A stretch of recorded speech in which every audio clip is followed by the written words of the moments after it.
Hello everyone, welcome back to another video. There have been several significant and important things and updates happening today, especially with this attack in the northern part of the West Bank. A Palestinian fighter invaded an Israeli base called Tayassir in the northern part of the West Bank in the middle of the night, killing and wounding dozens of Israeli soldiers. The official confirmation coming from Israel stated that 2 Israelis were killed and that 11 were wounded in total. However, these numbers could be much higher because this base holds more people and the attack took a long time to carry out. So from what we understand, and from multiple reports from the Palestinian side and from the Israeli side as well, a man went into the base either in the middle of the night or in the early hours of the morning.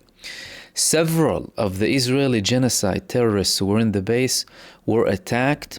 Israel confirmed 2 were killed. After he targeted all of these people, and most of them might have been asleep, by the way, and if they were asleep, then we're talking about most likely dead. And that was a single Palestinian fighter whose identity hasn't been revealed yet. Then he went and hid in the tower, the control tower inside that base, with clashes coming with him and more forces of the IDF in that area, up until a force eventually killed him. Israel only declared 2 killed. They did not release a lot of information, but it was a massive blow to Israel and a massive shock as well. Israel is conducting a campaign of genocide in the West Bank, in Jenin. They're destroying everything. Many people left Jenin, destroying buildings, and they're saying that we want to destroy the whole resistance. Now with this attack, it's showing that even if they're deploying as many forces as they like and continue to conduct as much destruction as possible when it comes to Jenin, they cannot stop these very sophisticated attacks on their bases. And it shows how vulnerable they are and how incompetent they are in protecting their bases. Now, when it comes to single attacks coming from Palestinian fighters, this is not the first time. There have been many incidents where Palestinian fighters individually targeted dozens of Israeli soldiers. One of them in the West Bank took place several decades back. There was a man who used a very old sniper that was held or found years later with the identity of the man. And he killed over 17 Israeli soldiers at that time. Then we had many attacks in the West Bank with some of the resistance fighters and other parts too. And now we have this attack in Israeli base when we're witnessing such an intense presence of the Israeli occupation in the West Bank, with this massive campaign taking place in Jenin and in other parts too. This is a very important blow to Israel, and there haven't been many statements. It's like they're ashamed to speak about it, even when it comes to senior figures in the government, Smotrich and co. They're not talking a lot about it. But what's for sure is sending a serious message to Israel that the situation in the West Bank will not be resolved with the Israeli campaign in Jenin. Which leads me to the second thing that I wanted to talk to you about. Israel confirmed today that they are sending a delegation for the negotiations to Doha. They had a very slight delay, but now they confirmed that they're sending a delegation. What does this mean? This means that Israel is continuing, at least with this initial move, towards the talks of phase 2 when it comes to the ceasefire. So Benjamin Netanyahu was trying to show that, oh no, we might not be interested. I'm going to have to meet Trump. I'm going to have to speak with him first. We're going to have to set priorities. But the delegation has been sent before even any reports about the meeting or details about the meeting between Benjamin Netanyahu and Donald Trump were published.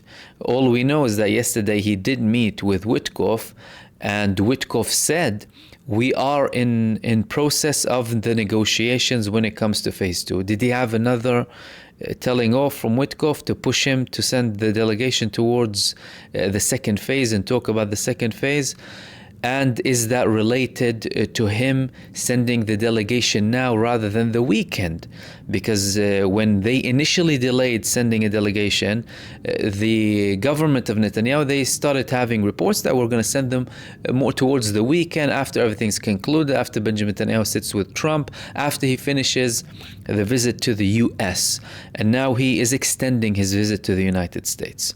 So he met with Trump, and Trump is still having these statements in relation to deporting the population of Gaza. And he's trying to kind of cover it up by saying he doesn't necessarily support Israeli settling. They're acting as if he cares about the people of Gaza. All of that is talk, primarily to please Benjamin Netanyahu and to continue pushing him towards phase 2 of the ceasefire. Why is Benjamin Netanyahu reluctant? And why is Israel having this delay? And why are they trying to go back and forth with the United States administration in relation to phase 2? It's because phase 2 includes very important, critical, and very vital things when it comes to the release of prisoners and the next moves when it comes to Gaza. Phase 2, there were reports that Marwan al-Barghouthi and Ahmad Saadat will be released in phase 2. Marwan al-Barghouthi is the most notable competitor for Abu Mazen, Mahmoud Abbas, the Palestinian Authority leader. Now, according to the reports, he might be reported to Turkey. However, in any upcoming presidential elections in Palestine, Marwan Barghouthi would be able to run for presidency even if he is in Turkey. And if he wins, and he has a very, very high likelihood of winning because Abu Mazen doesn't have any popularity in the street, there will be more pressure on Israel to allow him back to the West Bank and end this deportation thing. Now, another person we're talking about is Ahmad Saadat. Ahmad Saadat is the Secretary General of the PFLP. And again, he is a very prominent figure in Palestinian politics, especially with the left in Palestine. Now, so far, the members of other groups rather than Hamas who were released are way more than Hamas members. And by doing this, Hamas is showing everyone in Palestine and everywhere across the world that they are not a movement who are only thinking about themselves or their own prisoners. They are working towards Palestine and its national interests and everyone in the Israeli prisons. This boosts their popularity even further. That's something that Israel did not want to give to Hamas, but now they're forced to give it to Hamas.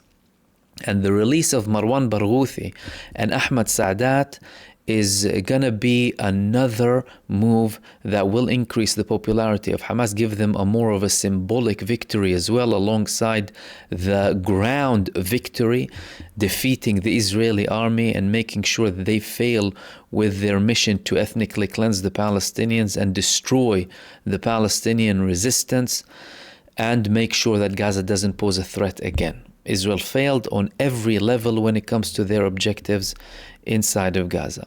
The other thing that phase 2 will be dealing with is the future of Gaza. There will be talks about rebuilding, there will be talks about heavy equipment going into Gaza, and there will be talks about ending the war. And Hamas already has very big cards to use as leverage against Israel, not only for Israel to go on to phase 2, but also phase 3 and conclude everything. Why?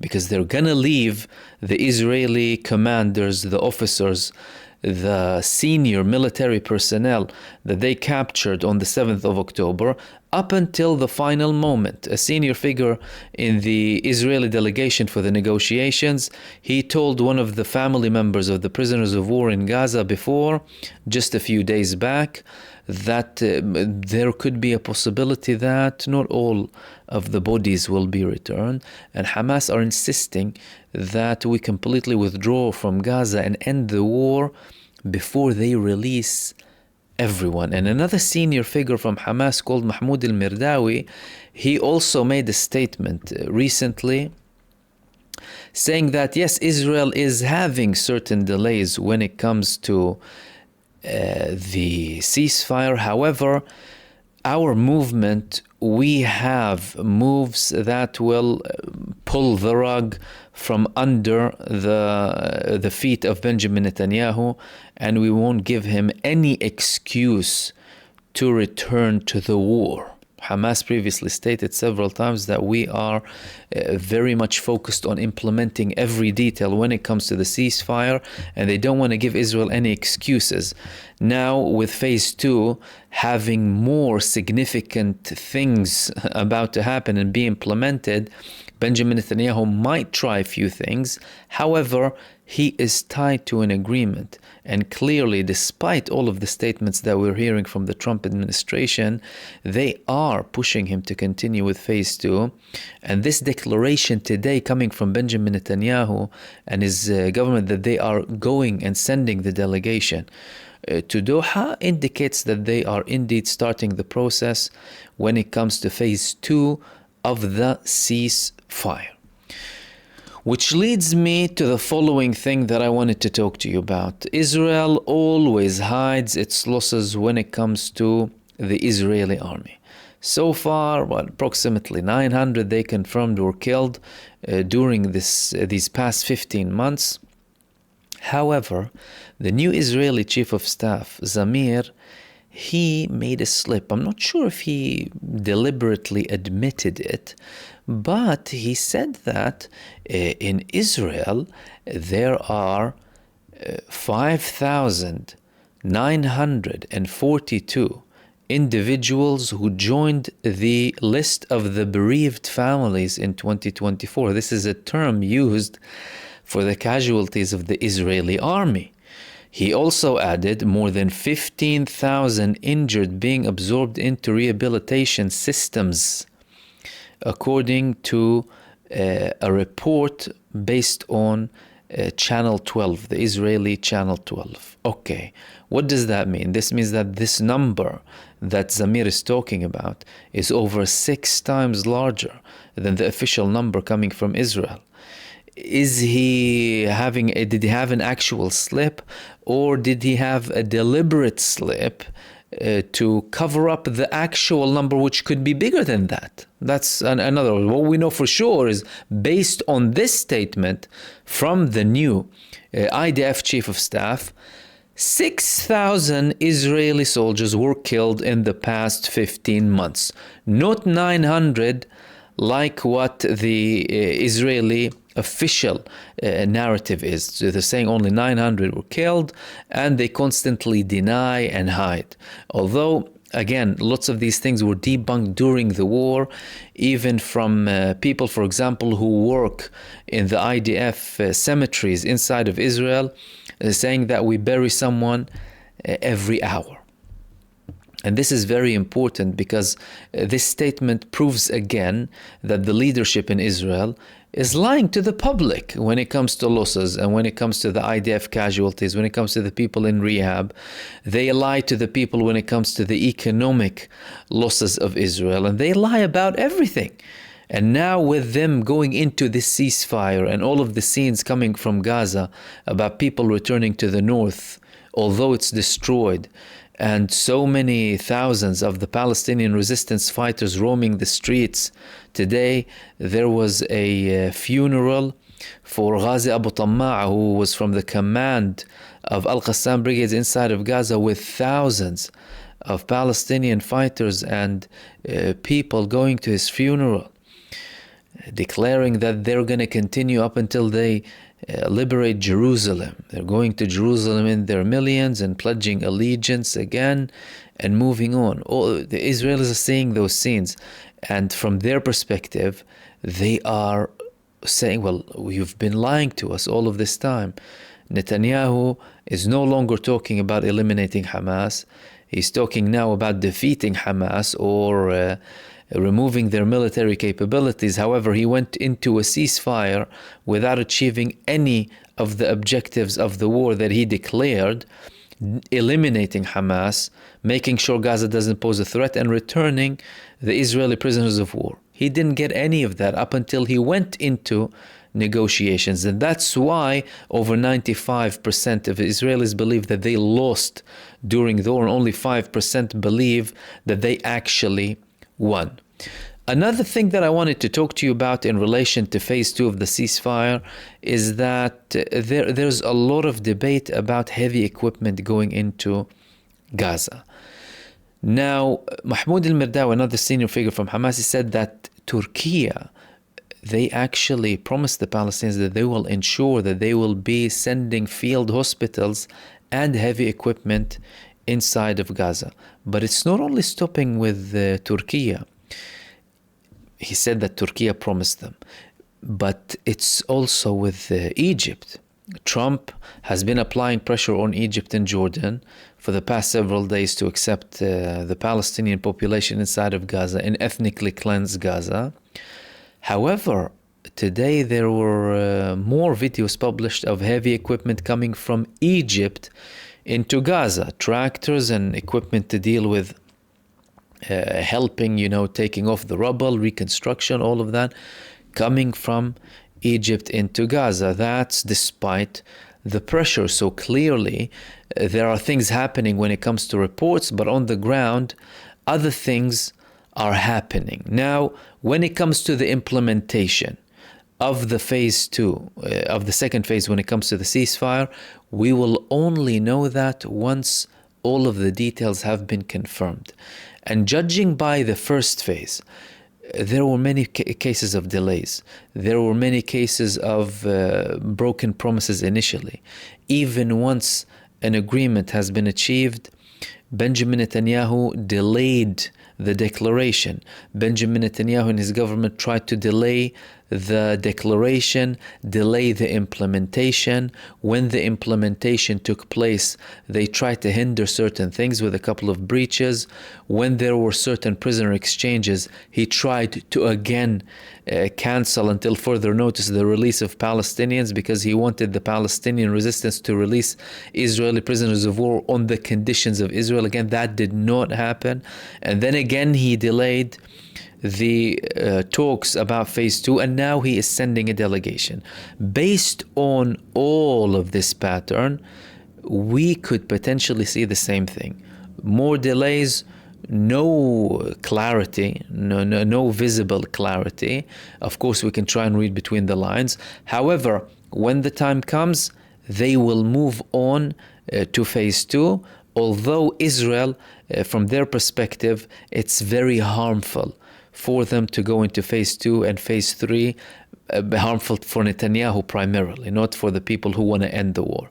Because Benjamin Netanyahu clearly did not want this. Some people are arguing that, no, actually he wanted this. It wasn't the pressure from Witkoff, it wasn't the pressure from the Trump administration. However, it goes against all of the statements that he made before. Now, one thing when it comes to that is we need to look at what happened in Lebanon. Although Trump and Witkoff were reported to say all of these things for Benjamin Netanyahu still had a ceasefire with Lebanon. And at that time, it was a move that could have justified going into another ceasefire with Gaza to take Netanyahu slowly down the tree and down the ladder that he climbed on when it comes to the statements that he made. But what's for sure is, eventually he went into it. And based on the things that are happening now, it looks like there will be some sort of agreement when it comes to phase 2. However, the negotiations when it comes to phase 2 still face some challenges.